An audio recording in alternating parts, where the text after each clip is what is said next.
Bonjour, donc je voulais vous parler de ces deux prospectus que j'ai eu sur qui ont été distribués pendant tout un week-end chez moi, dans mon département, dans ma région. Alors j'ai jeté l'autre malheureusement, j'ai jeté l'autre mais je vais vous en parler. Et j'avais conservé celui-ci, parce que celui-ci il parle du brevet dont je vais vous parler. Je vais vous mettre le lien en barre d'infos parce que c'est un brevet qui existe, hein, je ne sors pas de ma tête. Voilà, donc je vous le dis. Alors, scientifiquement, le confinement, le port du masque sont totalement inutiles car la transmission se fait uniquement par la toux d'une personne malade et non par l'air, l'eau ou la climatisation. Je ne sais pas si c'est vrai ou pas, hein. Moi je laisse... Apparemment, il y a plein de médecins qui disent que ça c'est vrai. Autre chose, et ça c'est bizarre parce que avant d'avoir ce prospectus-là, j'ai fait un rêve et je vais vous en parler. Les tests ne sont pas fiables car ils ne détectent pas le virus, mais du matériel génétique comme des résidus de rhume des années précédentes. Donc on vous dit que vous êtes positif au Covid, alors qu'en fait, vous ne l'êtes pas, que c'est juste des résidus. En tout cas, c'est ce qu'ils écrivent. C'est ce qui est écrit sur ce prospectus. Donc les testés positifs ne sont donc pas malades dans 95% des cas. Donc après, ils mettent des liens www, les médecins pour la vérité remettent en cause la version officielle du coronavirus. Je vous mettrai tous ces liens là si vous voulez jeter un œil. Jeter un œil. Mais ce qui est très étrange, c'est que le jour même où on m'a mis ça, la veille, la nuit, j'ai rêvé que...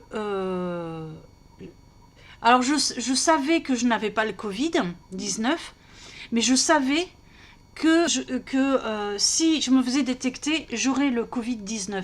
Enfin, si on me... Voilà, je serais ce qu'on appelle les porteurs sains.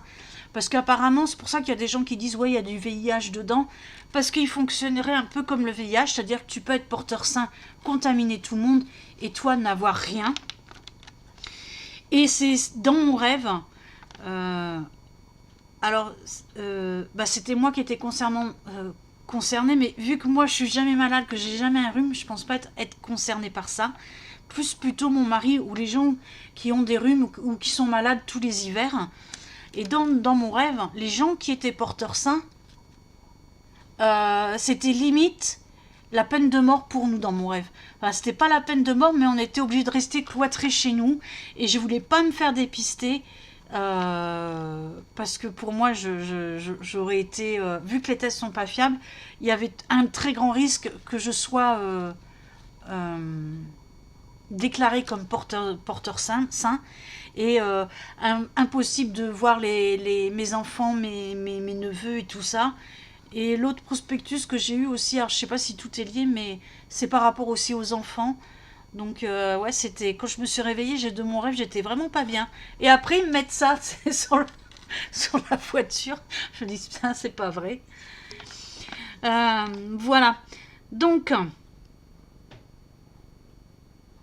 voilà, et les tests permettraient d'enfermer des gens dans des camps de quarantaine. Et c'était ça dans mon rêve. Je devais être enfermée, si j'étais porteuse saine, voilà, on devait être enfermée et tout, et sans plus aucune liberté, même pas le droit d'aller faire des courses, quoi, ou rien, quoi. Voilà, et après, il y a des médecins qui disent que le vaccin sera obligatoire et expérimental, permettant de relier le corps humain à un réseau 5G et à l'intelligence artificielle par l'injection. Alors, le brevet en question qui est là, brevet 2020 06... Ah oui, en plus le numéro, vous allez rire. 06 06 06 à 1. Si tu enlèves tous les zéros, ça te fait 666. Je me dis, des fois, ils cherchent le bâton pour créer les polémiques. Hein. Enfin bref. Par une injection d'un hydrogel de nanoparticules. Alors, il faut savoir que ce brevet existe. Vous aurez le lien. En fait, qu'est-ce que c'est? C'est effectivement mis par un... C'est des nanoparticules. Et c'est pour de la crypto-monnaie. Alors, c'est écrit en anglais. Attendez, je le traduis. Alors, je vous lis le truc. Hein. L'activité du corps humain associée à une tâche fournie un utilisateur peut être utilisé dans un processus de minage. Le minage, c'est pour la crypto-monnaie, c'est vous savez, les bitcoins, et puis c'est quoi, il y a quelle autre monnaie? Il y en a d'autres? L'Ethereum, ouais, je sais pas, il y en a tout un tas. Ouais, il y a plein de monnaies comme ça. La plus connue, les gens qui ont fait fortune, c'était surtout avec le bitcoin, à l'époque quand c'est sorti. Et donc voilà, ça serait un truc qui te permettrait de, suivant ton activité, à faire du minage comme ça. Donc c'est présenté comme ça, on peut te dire, ouais, avec l'activité que tu fais, tu vas pouvoir te faire un peu d'argent avec des bitcoins, des trucs comme ça. Se servir de, en fait, parce que ça existe, on peut toujours le faire, mais avec des PC. Donc en fait, ça serait remplacer le PC par le corps humain et l'énergie électrique du PC par l'énergie la nôtre, quoi. En tout cas, c'est comme ça que c'est présenté. Voilà, comme ça, c'est. Mais comme a dit mon mari, avec les nanoparticules, apparemment, ça peut être reprogrammé à distance. Il y a plusieurs. Peut-être qu'il y a plusieurs brevets parce que moi, celui que j'ai, c'est le. C'est pas tout à fait celui qui est écrit. Celui qui est écrit, je l'ai pas retrouvé. Donc voilà. Moi, j'ai trouvé celui où il est bien mis avec un hydrogel à nanoparticules. Et attendez, je vais vous dire son nom complet. Ouais, c'est le W 0 2020 06 06 06. Voilà, il n'y a pas le A1, il n'y a pas, et devant il y a W0. Donc vu que des brevets, il en chie, enfin il doit en faire pas mal, hein, il doit en publier pas mal en des brevets lui. Ah, ben j'espère Bill pour Gates. lui, c'est son fonds de commerce alors. Ouais, donc voilà, moi j'ai trouvé que celui-ci. L'autre, je l'ai que celui que je vais vous donner, et celui-là, là, je l'ai pas trouvé. Donc je sais pas s'il a été publié encore ou pas, si ça a été breveté ou si c'est en cours ou si c'est qu'ils ont mal écrit le numéro du brevet. Voilà. Donc moi tout ce que je vous dis c'est que effectivement l'hydrogel nanoparticule il existe, il est breveté et pour l'instant le seul truc que j'ai trouvé c'est pour de la crypto-monnaie. Voilà, faite par les humains, par nous, par notre activité physique. Et donc les gens disent aussi ce qui fait qu'ils vont savoir si on a une activité physique ou pas. Voilà, ça va nous permettre aussi de nous ficher d'une autre manière. Et puis comme dit peut-être, voilà, si ça peut être programmé à distance, nous ficher, ça va nous géolocaliser et y mettre tout un autre d'autres choses, quoi. Mimi. Mimi. Je vais vous mettre aussi tous les liens qu'ils m'ont mis ici. Voilà, écoutez, hein, vous ferez votre propre opinion. Moi, j'incite personne à croire ça ou ça. Je vous dis juste que le brevet, il existe. Voilà. Que le gel à nanoparticules, il existe. Ça, c'est sûr, c'est confirmé. Voilà.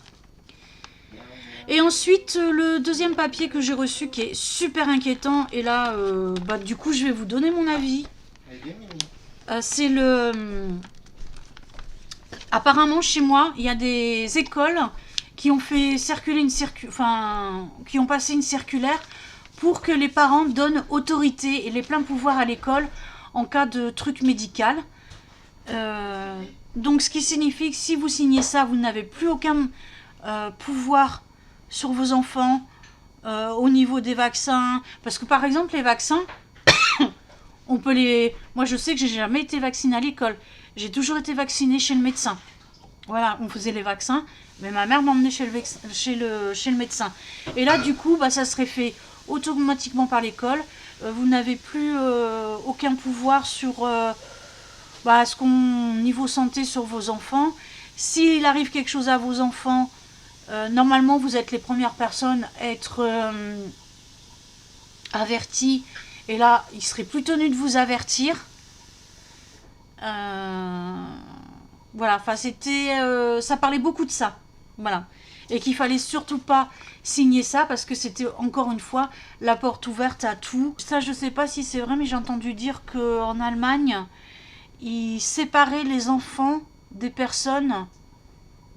C'est pour ça que ça, je l'ai lu justement en faisant mes recherches là, justement sur le brevet, et mon rêve, il m'a quand même travaillé, parce qu'en Allemagne, ils séparent les enfants des gens qui sont porteurs du Covid, ou porteurs sains, ou qui l'ont, je ne sais plus. Enfin, je suis tombée sur un article, il faut que si je vous le retrouve, je vous le remettrai en barre d'infos. Et voilà. Des fois, quand les rêves que je fais, ils me perturbent, ou que je me réveille perturbée, franchement, ça m'inquiète, parce qu'en général, quand je fais ce genre de rêve, c'est des rêves prémonitoires. C'est extrêmement rare, mais je crois que j'ai dû en faire 3 ou 4 rêves prémonitoires. Mais à chaque fois, je suis dans le même état quand je me réveille. Donc, j'ai beau me dire, non, c'est qu'un rêve. Et... Oui, tu es assez perturbé comme ça, hein, c'est pas la peine d'en rajouter. Fais le malin. Ouais. Fais ton malin. Bref. Donc voilà, et comme par hasard, justement, c'est pour ça que j'ai un peu fait des recherches là-dessus, et mes prospectus qui m'ont été mis sur mon pare-brise dès le lendemain. J'étais là, putain, c'est pas vrai. Voilà, donc bon, moi je vous communique, vous ferez votre propre opinion, je vous mettrai tous les liens. Voilà. Sur ce, je vous embrasse, et je vous dis à très bientôt, et veillez sur vos enfants, faites super attention. Et ne soyez pas perturbés. Voilà, ne soyez pas perturbés. Et du coup, oui, si en faisant mes recherches, j'ai encore trouvé des choses abominables sur des placements d'enfants. Il y a beaucoup en ce moment des enfants qui sont retirés à leurs parents de manière abusive. Là aussi, je ne sais pas dans quel cadre ça rentre. Je vous avais fait la vidéo sur une amie, enfin sur une personne que j'ai rencontrée, et je vous avais mis l'adresse d'une association. Et quand j'ai voulu revoir cette personne-là pour lui donner l'adresse et pour reparler avec elle et des avancées, bon, cette personne a disparu de la circulation, donc je pense qu'elle a fait ce qu'elle avait prévu, c'est-à-dire enlever ses enfants et changer de département. Voilà, parce qu'elle avait refait sa vie. C'était une jeune veuve, hein. Une jeune veuve, elle avait 26 ans, vous voyez, et un petit garçon de 2 ans. Et c'est une mère pervers narcissique qui est venue foutre la merde dans sa vie, qui est descendue de Paris jusqu'en Ariège pour foutre l'achever, quoi. Elle venait de perdre son mari. Bref, elle a refait très vite sa vie parce que comme elle est jeune et mignonne, elle s'est retrouvée quelqu'un. Elle a trouvé un CDI, ce qui est extrêmement rare dans la région. Et quand elle a voulu récupérer son enfant, on lui dit oh, non, vous n'allez pas le récupérer pour l'instant parce qu'il est très bien là où il est. Voilà. Donc, elle n'avait d'autre choix que de saisir la Cour européenne des droits de l'homme. En fait, il y a plusieurs étapes comme ça, mais elle n'avait pas franchi toutes les étapes. Et la Cour européenne des droits de l'homme, je crois que c'est qu'en dernier recours. Et du coup, le seul choix qui lui restait, qui était illégal, c'est de prendre son gamin et de se barrer, de changer de département et de voilà, et de pas se faire prendre. Et de toute façon, si elle s'était fait prendre, elle aurait eu affaire à un autre juge parce que c'est la juge. Apparemment, chez moi, il n'y a qu'une seule juge pour les affaires pour les enfants. Et elle est bizarre. Ouais. Il y a eu beaucoup de... Et là, je vois que dans d'autres pays, c'est la même chose. Bon, bref, ça, c'est une autre histoire. Sur ce, je vous embrasse et je vous dis à très bientôt.